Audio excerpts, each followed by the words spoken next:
So I am doing a half up, half down tutorial. My hair has a lot of knots because I don't brush it very often. So I'm going to use that time whilst I'm brushing just to explain to you, or just speak to you. So basically, towards the end of last year, done like a bit of a Q&A, and one of the questions that came from a few people was like, what can they do with wavy hair? And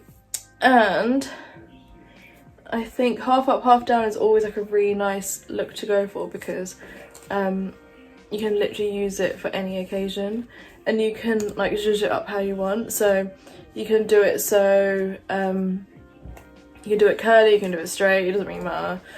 Depends on what your time limit is. So it's like basically for everyone. And I just find sometimes like half up, half down, I don't know what it is, but I just feel like it does something to the face. And you get the best of both worlds of having your hair up and you having your hair down. I did not realise I have this many knots. Okay, so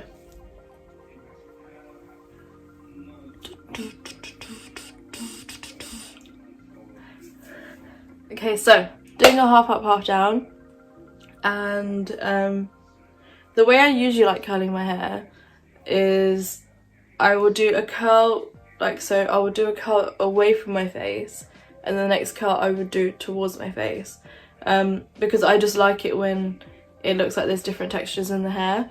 And I'm going to be doing like actual waves instead of like properly curling my hair. So start off with half down and half up, and then I'll be using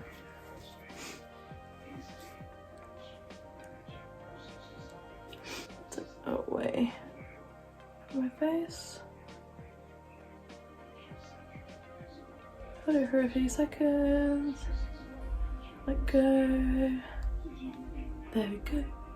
And you can do these any size, practically any size that you want. I'm literally just grabbing what I think is going to be alright, to be honest, and then curling. So I've just done the first one away from my face, because I generally like the front curls to be away from my face, but this one I've done towards my face, and I'll carry that on throughout my whole entire head.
Done is I have curled my hair, and then I have